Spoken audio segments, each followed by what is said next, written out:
Hello, welcome to a maximum power up video, something I've not done for quite some time. This is basically just going to be just a little bit of a catch up. I used to do quite a lot of these. Time's been more of an issue recently, because we had Baby 2 back in October, which seems like ages ago, because obviously it's been a weird year last year, and it's still a bit weird now, as we're halfway through July in 2021. I think the last time I actually did a video, face to camera, was probably a couple of years ago. I obviously had short hair again then. But yeah, used to do quite a lot of the catch-up videos. Used to do like a lot of the what I've been playing, picking up and things like that. This room I'm sat in now used to be my games room, a bit different now, with a cot behind me, and also no games or magazines. Obviously, podcast output been a bit slower at the moment because obviously everyone's had things going on. We have got some stuff that we're working on, hopefully recording in the next few days, talk about some of our favourite games of 1999, which always goes down quite well, like those sort of year series. But yeah, today I just wanted to do a video on, a new magazine I've just been sent a copy of, which is due to launch officially in the next couple of weeks. So that's always exciting, when it comes to games magazines. Totally fallen off the games magazine buying wagon, if there is such a thing. Presume there is.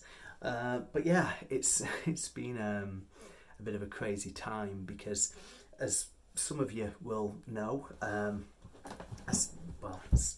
January time, started writing for Amiga Addict, so I'll just get the cheap plug out of the way first of all. So I've been obviously sharing a few of my Amiga memories and things like that, magazine related, games related and stuff like that.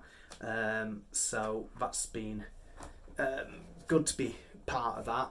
The latest one there, feature one, Deluxe Paint, and we've got the issue 7 that we're working on currently, just putting finishing touches, and then obviously getting that out, and hopefully that'll go out to all subscribers, in the next couple of weeks, fingers crossed. But yeah, a lot of hard work, but it's always great to get a magazine that I've helped write for, in my hands. But yeah, that's basically just bringing us on to what I'm talking about today, and that's just this sort of print magazine scene, which has been quite busy, I'd say, at the moment. Granted, we're not going to be at the height of the 90s where you walk into newsagents, there'd be absolutely loads, but there are quite a few at the moment. Obviously, we have Retro Gamer, which has now been going for 2004, so quite a lot of years, and that's the latest one with subscribers cover. As we have a look at King of Fighters, I haven't hardly had a chance to even look through this at the moment, but decent cover, something a bit different. I need to make room to, we need to start making time to actually, read these magazines that I'm buying. And also, the thing that happened was, this was about almost 4 months ago now, official PlayStation magazine ended, which was like a little bit worrying because obviously we lost, official Nintendo, we lost official Xbox, but in its place came Play. So this is issue 3 of Play, which is 180 pages because it's an E3 special, looking at everything. So there's obviously tons of stuff in there, looking at the biggest games of this coming year or so on PlayStation 4, PlayStation 5. But yeah, it's great to see a well-known name come back, As well as that, there's also Chris Wilkins, who is magazine Empire. I know I mentioned a lot of this, on the like Twitter and things like that. But the Zap 64, he also does a crash little folder as well for these. Binder, even folder, God. But these are quite nice. I mean, it's a funny one because I really prefer the Zap 64 to the Crash one, obviously I subscribe to both. He does both of these on Patreon. He also does Fusion as well. Just got like a little sampler there. Fusion obviously been going now for a few years, and it covers toys, modern gaming, retro, just mixture of everything. But he's got some really, really good writers there, definitely. You know, Simon Butler, who's obviously also been working on a Amiga Addict with us. But then he's just got Phil King, who's a bit of a magazine veteran, signed up to his series of magazines. So looking forward to seeing what's featured there as Chris expands into more magazines, which is always good for people like myself and people about my age, just memories and stuff. But yeah, quite a nice little A5 magazine there, definitely.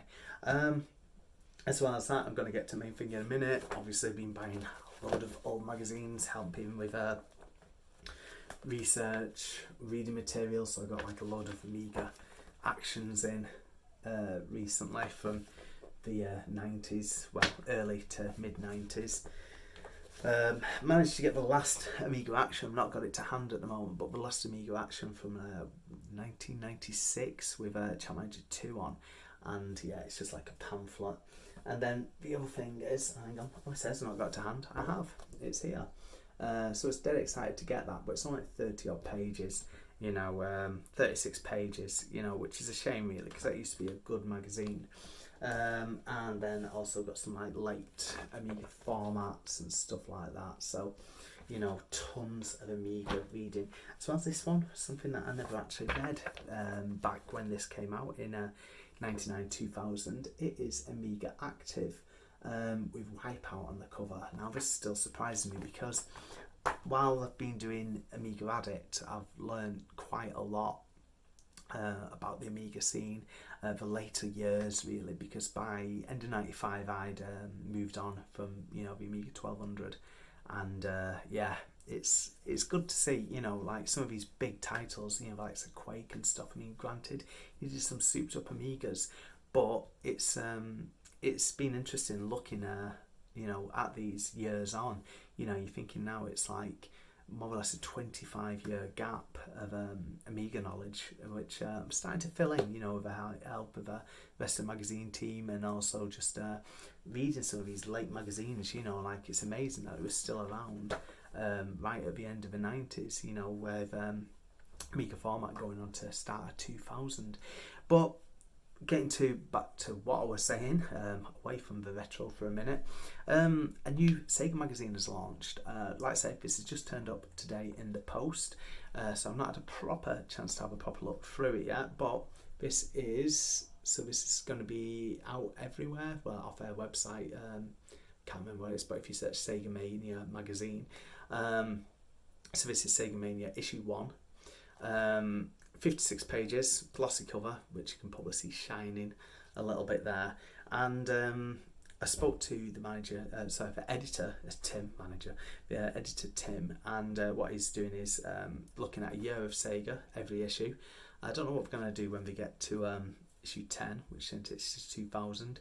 But I suppose one good thing is, even if like the main feature is looking at a particular year, or key reviews from that particular year, there's still enough Sega news going on today, for things like the Alex Kidd remastered game that's just come out. Like say, you've got as featured in here, Streets of Rage 4 DLC coming out soon as well. I think that's next week. Looking forward to that anyway, because Streets of Rage 4 is a game I played loads last year. But just having a quick look, I know it's only just going to be a quick glance at things like the contents page. Just pull that back a little bit, but I tell you what, just while I've got it, came with a nice touch, a letter. That's not a nice touch, but one of the old Sega Super Play cards, something I've not had in my hand since high school. I must have been about 12, 13 when they were out, and they were great fun, just swapping those with mates and stuff. But yeah, it's just having a very quick look. So looking at things like key news of year 1990, so there you got Margaret Thatcher, and you've also got the Turtles. A sentence I never thought I'd say, but there we go. We've got, obviously, like I say, things like news and stuff like that, like you'd expect in a magazine. So it's been a while since I've done one of these, probably out of practice. Reviews, as like I say, the key reviews of that particular year featured. So like I say, 1990, so we've got Strider there. Like obviously a massive favourite of a lot of people's, and also Golden Axe as well, which was a fantastic game on the Mega Drive. I think that's just it. Like some of these arcade conversions were brilliant to play. Not really that great a game, but Altered Beast as well, even though it's something that we've all played. But yeah, so there's some big pictures in this. Just trying to think what else, like reviews there of a few books. We've got Console Wars, Games That Weren't, which is a fantastic one from Sam Dyer's Bitmap Books, and got featured on the podcast as well about a year ago. I think it was in my Facebook memories. And this is something I really liked. It's basically, because I am stuck in the 90s, but get the 90s look, and I think it's quite good there. Snap bands, some shades, a few t-shirts, somewhere to get them from as well. So quite a nice little feature that, a couple of pages. And then you've got things like film reviews and stuff like that. And again, a bit reminiscent to, what's it called? The early issues of Retro Gamer when we put in old adverts. But again, just seeing a few of the bundles there from 1990. So obviously Mega Drive with... well, it must be just after 1990 because that's advertising with Sonic. But yeah, bit of a Sega throwback. And, well, yeah, you can see Sonic's coming 1991. So again, thereafter, some writers and things like that to obviously help share their ideas and memories of Sega. I said, it's just good to see, there's a really good scene. Obviously, I've not mentioned Ninty Fresh, Lock On, oh god, the list really does go on at the moment. I feel like if you had all these magazines in like one place, like a newsagent's shelf, for example, I feel like it'd look quite healthy. Again, not really the glory days of the 90s, but pretty close to it. So as I sit here with mountains of magazines, SNES, Amiga, Sega now, PlayStation,